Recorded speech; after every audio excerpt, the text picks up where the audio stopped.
नमस्कार, आप देख रहे हैं दैनिक साथी हरियाणा। साथियों, मंगलवार को हरियाणा की स्वास्थ्य मंत्री आरती सिंह राव मानेसर में चाय पर चर्चा के कार्यक्रमों में शरीक हुई। यहां पर मानेसर नगर निगम की मेयर डॉक्टर इंद्रजीत यादव द्वारा आयोजित कार्यक्रम में भी पहुंची। स्वास्थ्य मंत्री ने अपनी स्पीच में नाम लिए बगैर विरोधियों को करारा जवाब दिया। वहीं अंत में यह कहकर कि आगे देखेंगे कि कितने बड़े सूरज का उजाला हमारे साथ भी आता है, कहकर स्पष्ट कर दिया कि उनकी भविष्य की राजनीति कैसे होने वाली है और असली टारगेट क्या है। पहले दिखाते हैं स्वास्थ्य मंत्री की वो स्पीच जिसमें वो तमाम बातें कहती हुई दिखाई दे रही हैं जो कि इन दिनों चर्चा का विषय बनी हुई हैं। सर में आए, मुझे बुलाए गए। हमारी सबसे पहले तो अध्यक्ष जी आए हैं, हमारे अजीत यादव जी, हमारी आज की संयोजक और बहुत ही प्यारी और कर्मठ मेयर साहिबा इंद्रजीत यादव जी, डॉक्टर इंद्रजीत यादव जी, ये भूलना नहीं चाहिए। हमारे नए मार्केटिंग कमेटी के चेयरमैन मनोज मोकलवास जी, यहाँ पे बहुत सारे पार्षद आए हैं नगर निगम के, वहां भी बैठे हैं, यहाँ भी बैठे हैं, सभी पार्षदगण। मेरे पिताजी के बहुत ही बड़े और लंबे साथी मास्टर बलबीर सिंह जी, सुरेश चेयरमैन साहब, प्रोफेसर हंसराज जी, सुनील मूसेपुर जी जो रेवाड़ी का इलेक्शन लड़े थे पिछली बार, हमारे वीरेंद्र हबलू जी और रवि, हमारी बहुत ही एक शेरनी विधायिका के सुपुत्र रवि दुल्ला चौधरी के बेटे, और यहाँ पे आए सभी भारतीय जनता पार्टी के और मेयर साहिबा के सभी, और मेरे मैं बोलूंगी साथीगण, आप सभी को मेरा हाथ जोड़ के नमस्कार। आज राकेश जी और डॉक्टर साहिबा ने तो बहुत ही कमाल कर दिया। मैं तो खाने पे आ रही थी, आप इतने सारे लोग बुला के बहुत ही बढ़िया प्रोग्राम बना दिया। बहुत बहुत धन्यवाद आपका। सबसे पहले मैं आप सभी का धन्यवाद करना चाहती हूँ कि 24 में 2 इलेक्शन हुए थे और दोनों इलेक्शनों में आपने भारी भरकम वोट देकर भारतीय जनता पार्टी को विजयी बनाया, मोदी जी को तीसरी बार प्रधानमंत्री बनाया, और जो कभी नहीं हुआ, पहली बार हुआ हरियाणा में कि 3 बार लगातार एक सरकार एक पार्टी की बनी। आप सभी की देन है वो। आप सभी को हाथ जोड़ के बहुत बहुत धन्यवाद। जब बात होती है राव साहब की, राव साहब 6 बारी लोकसभा के मेंबर बने, और ये बहुत बड़ी बात है हरियाणा के लिए, क्योंकि हरियाणा में आज तक 6 बारी कोई सांसद बना ही नहीं, और वो भी जीतकर। ये नहीं कि नॉमिनेटेड सांसद बना हो, जीतकर कोई 6 बारी सांसद नहीं बना। ये आप सबकी देन है, आप सभी का बहुत बहुत धन्यवाद। और आज भी जब राव साहब कुछ कहते हैं तो सारे के सारे हरियाणा के कान खड़े हो जाते हैं। क्यों खड़े हो जाते हैं? क्योंकि राव साहब ने अपने 45-50 साल की राजनीति में सबसे बड़ा नाम जो कमाया है वो ईमानदारी का कमाया है, वो सच्चाई का कमाया है, और वो कभी फिजूल की बातें नहीं करते।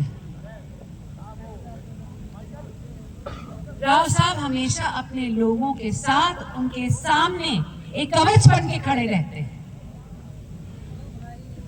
वो बहुत लोगों को अच्छा नहीं लगता, मगर लोगों को बहुत पसंद आता है, क्योंकि उनकी सच्चाई, उनकी हक की लड़ाई लड़ने वाला एक ईमानदार सिपाही, उनके सेनापति उनके सामने हमेशा खड़े रहते हैं। और यही सीख राव साहब ने मुझे दी। आज के दिन मैं अपनी राजनीतिक सफर में अभी मेरी शुरुआत हुई है। 10 साल से मैं बोल रही थी कि मैं राजनीति में आऊंगी।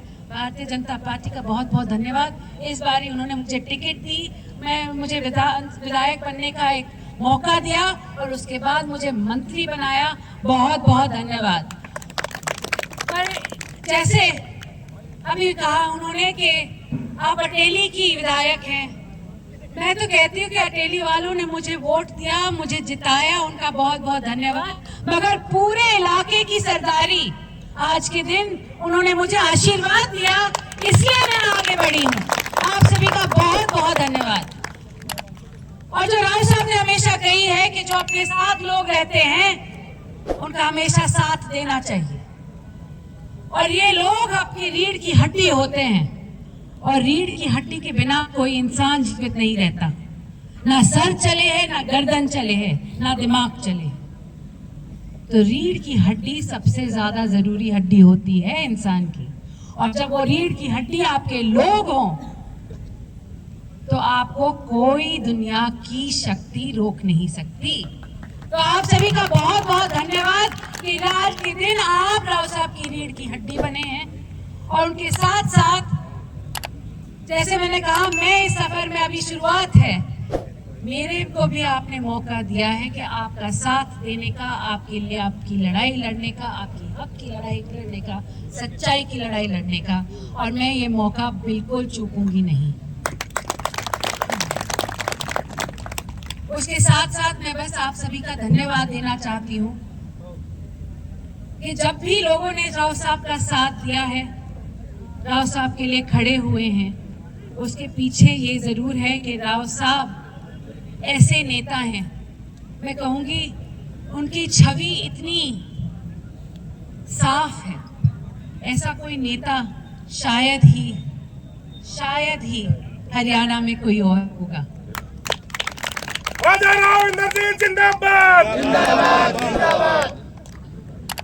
और उसी छवि को आगे बढ़ाते हुए राव साहब ने, मेरी माता जी मैं बोलूंगी, मैं अपनी माँ को भी थोड़ा श्रेय दे दूं यहाँ पे, क्योंकि जब बचपन से बड़ा करते हैं तो दोनों की सीख चलती हैं।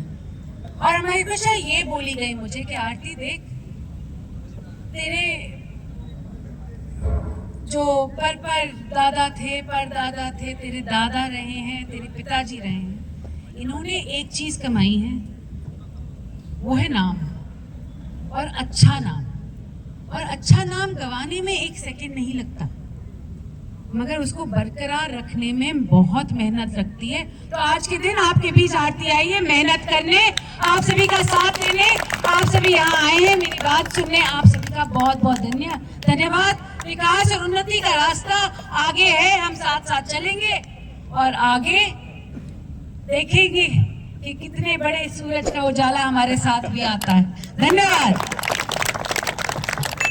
आपने देखा स्वास्थ्य मंत्री पिता राव इंद्रजीत सिंह को हरियाणा का सबसे ईमानदार नेता बता रही हैं। वहीं अपने लोगों के साथ दीवार की तरह खड़े होने की बात कहते हुए मानेसर में चल रही राजनीति का भी जवाब दिया। बता दें कि मानेसर में कैबिनेट मंत्री राव नरबीर के निशाने पर जहां मेयर डॉक्टर इंद्रजीत यादव के पति राकेश रहते हैं, वहीं राव इंद्रजीत सिंह खुलकर मेयर के साथ खड़े हुए दिखाई दिए हैं। और जब यह कहा गया कि आगे देखेंगे कि कितने बड़े सूरज का उजाला हमारे साथ आता है, राजनीतिक जानकार इन लाइनों के अनेक मायने निकाल रहे हैं। लेकिन कुछ भी कहें, स्वास्थ्य मंत्री ने जिस तरह से बेबाकी से भाषण दिया, हरियाणा के दूसरे सीएम दादा राव बीरेंद्र सिंह व पिता राव इंद्रजीत सिंह की तरह बेबाक राजनीति करती हुई जरूर दिखाई दी।